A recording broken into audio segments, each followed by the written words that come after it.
എല്ലാവർക്കും നമസ്കാരം.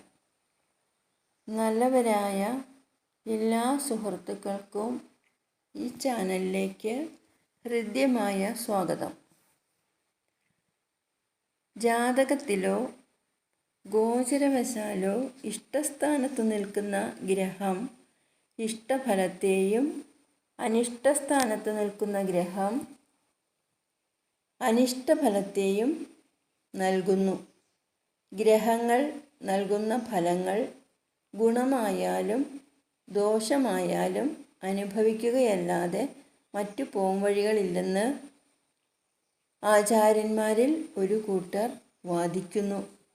എന്നാൽ ഉചിതമായ പരിഹാരങ്ങളിലൂടെയും പ്രായശ്ചിത്ത കർമ്മങ്ങളിലൂടെയും ഗ്രഹദോഷങ്ങളെ അല്ലെങ്കിൽ ഗ്രഹപ്പിഴകളെ ലഘൂകരിക്കുവാനോ ഇല്ലാതാക്കുവാനോ കഴിയുമെന്നും ശക്തമായ ഒരു വിശ്വാസം നിലവിലുണ്ട്.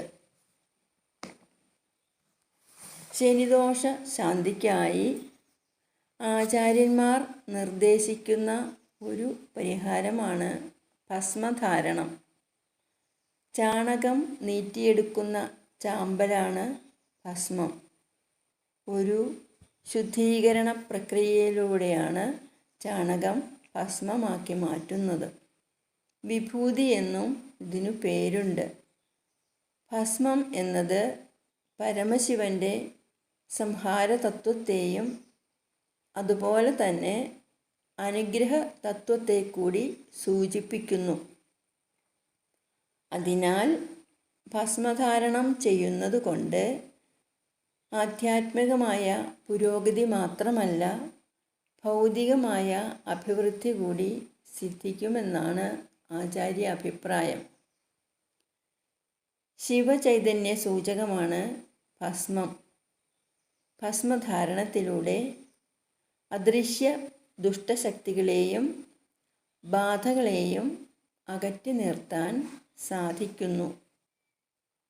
രാവിലെ ജലമുപയോഗിച്ച് നനച്ചും ഉച്ചയ്ക്ക് ചന്ദനം ചേർത്തും വൈകിട്ട് ഉണങ്ങിയ ഭസ്മമായും ധരിക്കണമെന്ന് ആചാര്യവിധിയുണ്ട്. ആദിത്യൻ്റെയും ശനിയുടെയും ദശാകാലമുള്ളവരും ഏഴരശനി, കണ്ടകശനി തുടങ്ങിയവ ഉള്ളവരും നിത്യവും രാവിലെയും വൈകിട്ടും ദേഹശുദ്ധിക്ക് ശേഷം പഞ്ചാക്ഷരം ജപിച്ച് ഭസ്മം ധരിക്കുന്നത് ശ്രേയസ്കരമാണ്. ഇടതുകൈയിൽ ഭസ്മമെടുത്ത് വലതുകൈയിലെ നടുവിരൽ കൊണ്ട് ജലം ഒഴിച്ച് കുഴച്ച് വേണം ഭസ്മം ധരിക്കാൻ. അനാമിക, മധ്യമ, തർജനി എന്നിവ ഉപയോഗിച്ച്, അതായത് യഥാക്രമം മോതിരവിരൽ, നടുവിരൽ, ചൂണ്ടുവിരൽ എന്നിവ ഉപയോഗിച്ച് 3 വരയായി ഭസ്മം ധരിക്കണം. സ്ത്രീകൾ ഉണങ്ങിയ ഭസ്മം കൊണ്ടുള്ള കുറിയിട്ടാൽ മതിയെന്നാണ് ആചാര്യമതം.